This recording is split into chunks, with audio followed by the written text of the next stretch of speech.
माननीय अध्यक्ष महोदय, अमित जी बोलवाइए। माननीय अध्यक्ष महोदय, आज मैं सदन में नगर विकास, पर्यटन, वन एवं पर्यावरण, हमारे पथ निर्माण,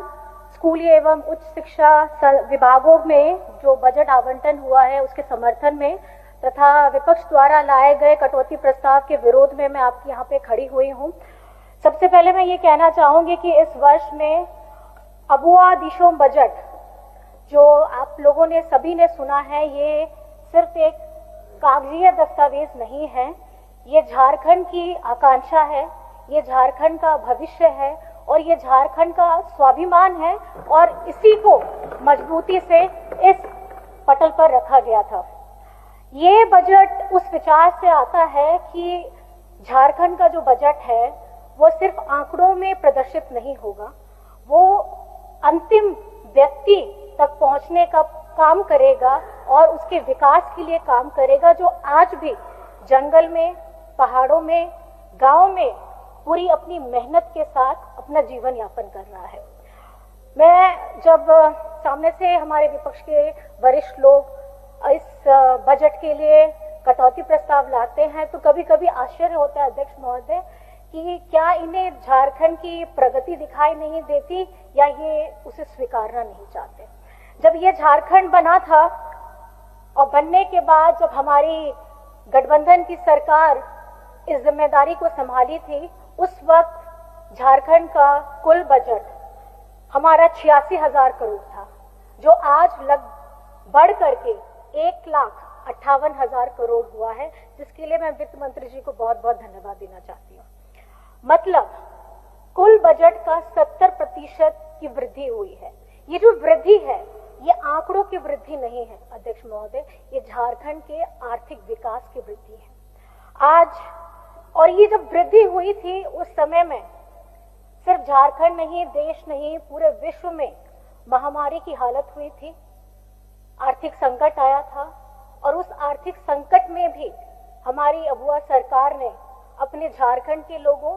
जो क्षेत्र में भी थे, अपने राज्य में सुरक्षित थे और जो राज्य के बाहर में भी थे, उनको भी बाहर से सुरक्षित लाने का काम किया गया था, जो काफी सराहनीय है। अध्यक्ष महोदय, मैं सिर्फ इतना कहना चाहूंगी कि उस वक्त में भी, उस कठिन क्षण में भी झारखंड की प्रगति में, उसके विकास में, उसकी गति में कभी भी धीमी और आप कह सकते हैं कि जिस समय में जब घर में किसी के ऊपर में कठिन समय आता है तो व्यक्ति उस कठिन समय को झेलने की क्षमता उसमें बहुत कम होती है, लेकिन हम लोग गर्व के साथ कहते हैं कि झारखंड ऐसा महान राज्य है जहां हमारे यहाँ के विधायक नहीं, हमारे मंत्री नहीं, हमारे राज्य के हर एक लोग, पत्रकारों को भी मैं बहुत धन्यवाद देना चाहूंगी कि उस वक्त सब लोगों ने मिलजुल करके, हाथ बढ़ा करके झारखंड के लोगों को सुरक्षित जगह में लाने का प्रयास भी किया था। अध्यक्ष महोदय जी, जब हम लोग बात करते हैं बजट बढ़ रहा है, क्वेश्चन ये आता है कि बजट क्यों बढ़ रहा है। मैं विपक्ष से यही सवाल पूछना चाहती हूँ कि अगर बजट बढ़ता है तो भी परेशानी होती है, अगर विकास होता है तो भी परेशानी होती है, तो सवाल ये है कि कुछ लोग शायद झारखंड के विकास को देखना नहीं चाहते, यहाँ राजनीति करना चाहते हैं, लेकिन हमारी अबुआ सरकार राजनीति नहीं, झारखंड का भविष्य बनाना चाहती है। हर कोई कह रहा है 25 वर्ष हो गए हैं, पूरे हो गए हैं, युवा झारखंड है, बहुत जोशीले अंदाज में है, हमारे विपक्ष के साथी भी जोशीले अंदाज में अपनी बातों को रखते हैं, सरकार के सभी लोग भी बहुत जोशीले अंदाज में अपनी बातों को रखते हैं। मैं ये कहना चाहती हूँ कि आज झारखंड में हमारी आधी से ज्यादा आबादी युवा है, तो झारखंड तभी समृद्ध होगा जब हम अपने युवा के भविष्य में निवेश करेंगे। और इसी सोच के तहत इस वर्ष में 38,000 करोड़ रुपए का पूंजीगत व्यय प्रस्तावित किया गया है, जो पिछले वर्ष की तुलना में 8.5% अधिक है। पूंजीगत व्यय मतलब कैपिटल एक्सपेंडिचर, इसका मतलब ये होता है कि आपका सड़क, पुल, शिक्षा संस्थान, आपका स्पोर्ट्स इंफ्रास्ट्रक्चर, आपका टूरिज्म, इसमें हम अपने युवाओं को हमारी जो आने वाली पीढ़ी है, इनके लिए हम भविष्य कैसे बना रहे हैं। माननीय अध्यक्ष महोदय, जब हम शिक्षा की बात करते हैं, एजुकेशन की बात करते हैं, तो मैं सदन को ये बड़े हर्ष के साथ बताना चाहती हूँ कि अबुआ सरकार के द्वारा लाए गए हमारे सीएम स्कूल ऑफ एक्सीलेंस, जिसका परिणाम आप सभी देख रहे हैं और हम गर्व के साथ कहते हैं कि एक छोटा कदम आज बहुत फलदायक रूप के सामने में आ रहा है। और हर्ष के साथ मैं फिर से आपको बताना चाहूंगी कि इस वर्ष में हमारे 40 बच्चों को जेईई मेंस के जो देश का प्रतिष्ठित एग्जाम है वो उन्होंने उत्तीर्ण किया है। और अध्यक्ष महोदय, ये वो बच्चे हैं जिनके परिवार, जिन्होंने खुद बच्चों ने कभी नहीं सोचा होगा कि वो खुद, चाहे बेटा हो या बेटी हो, वो कभी इंजीनियर बनने के कदम में अपना सपना भी सोच सकता है। आज उनके परिवार आज मजबूती के साथ, एक विश्वास के साथ इस अबुआ सरकार के साथ खड़े हैं कि सपने देखने का काम उनका है, लेकिन पूरा करने का काम उनके हेमंत दादा, हेमंत बेटे का है। और ये खुशी सिर्फ, ये सफलता सिर्फ उन 40 बच्चों की नहीं है अध्यक्ष महोदय, ये झारखंड के हजारों गरीब परिवारों के सपनों की वो पहली उड़ान है जो उन्होंने यहाँ पे हासिल की है। मैं विपक्ष के साथियों को ये जरूर कहना चाहूंगी कि जब नीतियां सही होती हैं तो उसका परिणाम जमीन में दिखाई देता है, जिसका जीता जागता उदाहरण है सीएम स्कूल ऑफ एक्सीलेंस। और इसी अनुभव और इसी की प्रेरणा को लेकर के राज्य सरकार ने और अत्यधिक उत्कृष्ट विद्यालय और उच्च शिक्षा संस्थानों के लिए और बढ़ाने का काम किया है। और ये इसलिए ये कदम बढ़ाया गया है ताकि झारखंड में कोई भी प्रतिभाशाली बच्चा इसलिए पीछे ना रह जाए क्योंकि उसे वो अवसर नहीं मिला। हम जब शिक्षा के क्षेत्र में देखेंगे तो ये बजट, हमारे झारखंड का बजट, ये झारखंड के भविष्य का बजट है अध्यक्ष महोदय। आज झारखंड में झारखंड सरकार ने 100 सीएम स्कूल ऑफ एक्सीलेंस खोलने का प्रस्ताव रखा है। 5 बालिका रेसिडेंशियल, गर्ल्स रेसिडेंशियल स्कूल्स खोलने का प्रस्ताव रखा है। आपका 23 इंजीनियरिंग कॉलेजेस जो GIT, Jharkhand institute of technology के रूप में स्थापित किए जाएंगे, उन्होंने उसकी बात रखी है। 12 डिग्री कॉलेजेस खोलने की बात की है और हर जिला मुख्यालय में 500 सीट्स वाली मेगा लाइब्रेरी खोलने की बात की है। और साथ ही साथ चतरा में डॉक्टर भीमराव अंबेडकर जी के नाम पर महाविश्वविद्यालय खोलने का काम करेंगे।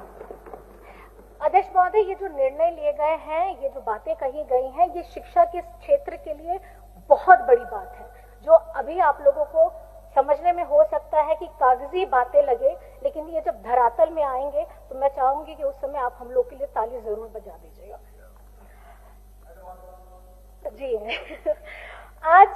शिक्षा के क्षेत्र में 18,816 करोड़ रुपए का आवंटन किया गया है। अध्यक्ष महोदय, ये पूरा कुल बजट का 12% है। मतलब झारखंड सरकार मानव संसाधन के लिए कि ये सबसे बड़ी पूंजी मानती है। और अगर आज इस शिक्षा के बजट के लिए अगर आप कटौती प्रस्ताव रखते हैं तो मुझे लगता है कि आप झारखंड के भविष्य में कटौती चाहते हैं। इसके बाद झारखंड को, जैसे हर कोई जानता है कि ये खनिज संपदा से का राज्य है, लेकिन मैं आपको बताना चाहूंगी यहाँ पेड़ पौधे, जानवर, पक्षियां, हमारे प्रकृति, एक ऐसा राज्य है जो देश में सिर्फ गिने चुने राज्य है जहां लगातार हरित क्रांति हो रही है और ये और हरा भरा हो रहा है। पिछले वर्ष अध्यक्ष महोदय वन एवं पर्यावरण कार्यक्रम के दौरान 2.4 करोड़ पौधे लगाए गए थे। बिरसा हरित ग्राम योजना के तहत 50 लाख पौधे लगाए गए थे और इस वर्ष 3 करोड़ पौधे लगाने का लक्ष्य रखा गया है अध्यक्ष महोदय। और हमारी सरकार ने लाख को कृषि उत्पाद का दर्जा देने के साथ साथ इसके उत्पादन विपणन से जुड़े हुए जो लोग हैं उनको विभिन्न ढंग से मदद पहुंचाने का काम कर रहे हैं। सारंडा, पाकुड़ और गुमला में इको पार्क और जैव विविधता के पार्क विकसित किए जा रहे हैं ताकि हमारी सरकार विकास के साथ साथ हमारी प्रकृति को भी संरक्षित करे। ये विचार हम लोगों ने रखा है। अध्यक्ष महोदय, जब हम पर्यटन की बात करते हैं तो हर किसी को पता है झारखंड में अपार संभावनाएं हैं। आज रजरप्पा मंदिर के में आने वाले तीर्थ यात्रियों के लिए जो सुविधा का विस्तार किया जाएगा, पतरातू नेतरहाट में स्काई वॉक, आपका चतरा में कोलेश्वरी पहाड़ में रोपवे, पेरवा घाग जलप्रपात में और पांडुपुडिंग जलप्रपात में वहां पर में बेहतर इंतजाम किए जाएंगे। पलामू में के जो मलय डैम है, आपके जोना हो गया, आपका ये हमारा जोरा फॉल, हुंड्रू फॉल हो गया, यहाँ पर में अध्यक्ष महोदय स्काई ब्रिज बनाने की योजना की जा रही। तो इस तरीके से अत्यधिक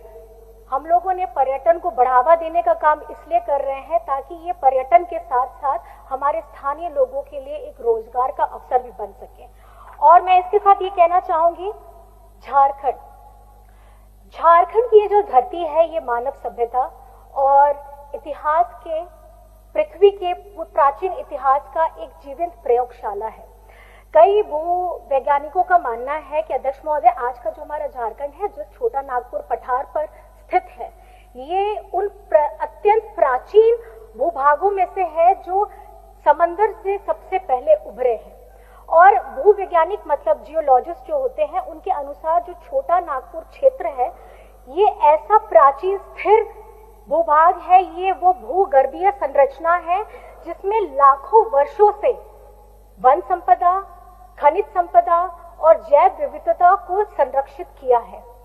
झारखंड में इस प्राचीन इतिहास के बहुत सारे उदाहरण हैं। मैं पहला बताना चाहूंगी, साहिबगंज जिला के राजमहल जीवाश्म उद्यान, जिसे हम फॉसिल पार्क भी कहते हैं, ये वो जगह है जहां पर में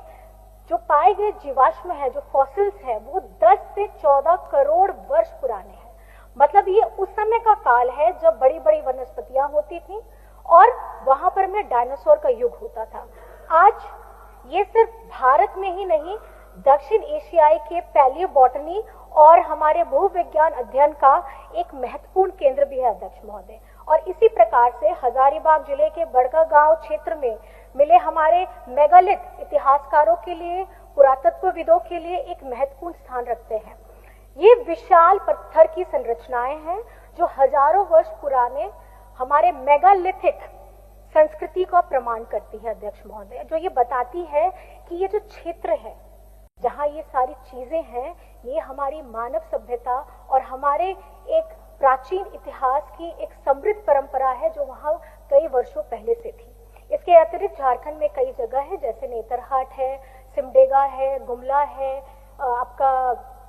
सिंहभूम है। यहाँ भी अलग अलग तरीके की पत्थर की संरचनाएं हैं जो पुरातत्विक और अवशेष पाए गए हैं और इस क्षेत्र के ये प्रागैतिहासिक महत्व को भी दर्शाते हैं। अध्यक्ष महोदय, हमारी सरकार ने, क्योंकि इन स्थलों को एक वैज्ञानिक ढंग से विकसित करने के लिए, जो सिर्फ झारखंड में नहीं,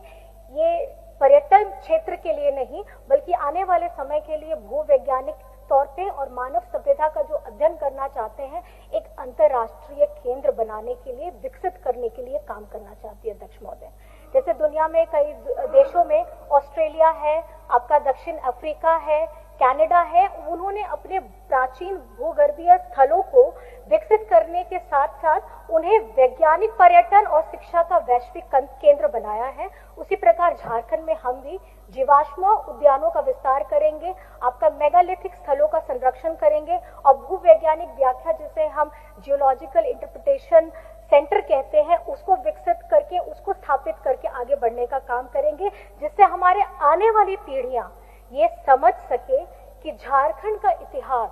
और अस्मिता को हमें विश्व मंच तक पहुंचाना है, जहां पर में आप पर्यटन के साथ साथ, शोध के साथ साथ, अध्ययन के साथ साथ हमारे स्थानीय युवाओं के लिए ये एक अवसर पैदा करेगा जहां वो अपने रोजगार का माध्यम पा सकते हैं। अध्यक्ष महोदय, और हमारी सरकार इस दिशा में गंभीरता से काम कर रही है और सिर्फ झारखंड को ये समझा जाता था कि यहाँ खजाना बहुत है, लेकिन खजाना के साथ हम यहाँ पे मानव सभ्यता की ये प्राचीन इतिहास की भी धरती है, जिन्हें हम सभी को बड़े गर्व के साथ अपनाना चाहिए। अध्यक्ष महोदय, किसी भी राज्य के लिए विकास की जो असली रीढ़ होती है वो उसकी सड़क होती है,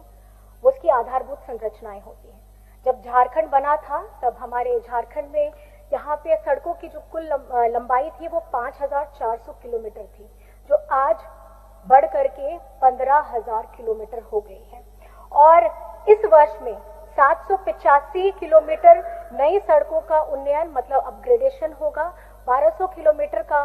की जो सड़कें हैं उनका सुदृढ़ीकरण होगा और 35 ऐसे उच्च फ्लाईओवर और रोड ब्रिज का निर्माण करने का लक्ष्य है, जिसका ये पता चलता है कि हमारे झारखंड सरकार इंफ्रास्ट्रक्चर डेवलपमेंट के लिए बहुत काम करना चाह रही है। अध्यक्ष महोदय, इस सदन में मैं एक और महत्वपूर्ण मुद्दा भी थोड़ा उठाना चाहती हूँ। झारखंड में भारतीय रेलवे के 2 सबसे अधिक माल लोडिंग वाले डिवीजन हैं, पहला है धनबाद, दूसरा चक्रधरपुर। यानी रेलवे को चलाने के लिए झारखंड की बहुत बड़ी भूमिका है, लेकिन इसके बावजूद राज्य में हमें ओवरब्रिज, रेल क्रॉसिंग और हमारे यात्रियों की सुविधाओं की भारी कमी है अध्यक्ष महोदय। इसलिए मैं सदन के माध्यम से भारत सरकार और रेलवे मंत्रालय को से ये आग्रह करना चाहूंगी कि झारखंड की योजनाओं को प्राथमिकता दी जाए और आमदनी और सुविधा विस्तार का एक संतुलन कायम किया जाए, जिससे हमारे झारखंड के लोगों को इसका ज्यादा मुनाफा मिल सके, क्योंकि रेलवे में झारखंड की भूमिका सबसे ज्यादा है, लेकिन बदले में झारखंड के वासियों को कुछ नहीं मिलता है अध्यक्ष महोदय।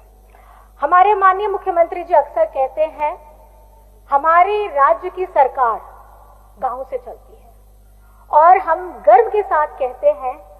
इस बात को स्वीकारते हुए कहते हैं कि आज हमारा गांव बेहतर मजबूत हो रहा है और उसके साथ साथ गांव में रहने वाले हमारी माताएं, बहनें, भाई, बड़े बुजुर्ग आज सम्मान के साथ झारखंड में अपना जीवन यापन कर रहे हैं। और गांव के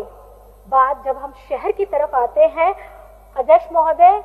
हम आने वाले समय में आपने जिस तरीके से बहुत सारी, हम ये नहीं कहते कि हम आज छड़ी घुमा देंगे तो सारे काम तुरंत हो जाएंगे, समय लगता है हर किसी के लिए, जिसकी शुरुआत झारखंड में हो चुकी है। रांची हो, धनबाद हो, जमशेदपुर हो या हमारे राज्य का कोई भी जगह हो,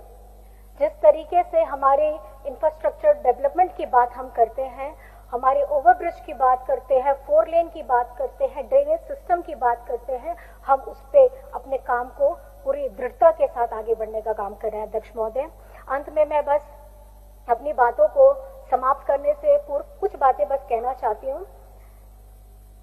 कि ये जो बजट है अध्यक्ष महोदय, ये बजट शिक्षा व्यवस्था को सुधारने का बजट है, ये बजट जन जंगल जमीन को बचाने का बजट है, ये बजट सड़कें बनाने का बजट है, ये बजट हमारे पर्यटन को बढ़ाने का बजट है, ये बजट हमें हमारे युवाओं को एक अवसर देने का बजट है। और अगर इस बजट में कटौती प्रस्ताव की मांग आती है तो मुझे लगता है ये कहीं से भी जायज नहीं है। तो मैं अंत में ये कहना चाहूंगी,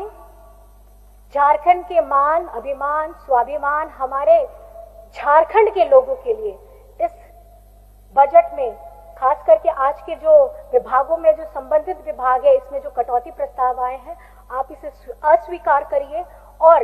इस बजट के लिए जो आवंटन किया गया है उसे स्वीकारते हुए आप इसको एक हरी झंडी दिखाइए, क्योंकि ये बजट हमारे भविष्य का बजट है, जिसके साथ हम नहीं चाहते कि आप लोग और हमारे जो सामने में बैठे हैं, मैं आप लोगों से बस इतना आग्रह करना चाहूंगी कि कटौती प्रस्ताव में हम ये नहीं चाहते कि आप भविष्य में कभी भी कटौती के हिस्सेदार बने। हम चाहते हैं कि आप भी झारखंड के विकास में अपना पूरा सहयोग दें। इन्हीं बातों के साथ मैं बहुत बहुत धन्यवाद अध्यक्ष महोदय आपका करना चाहती हूँ। जय हिंद, जय झारखंड।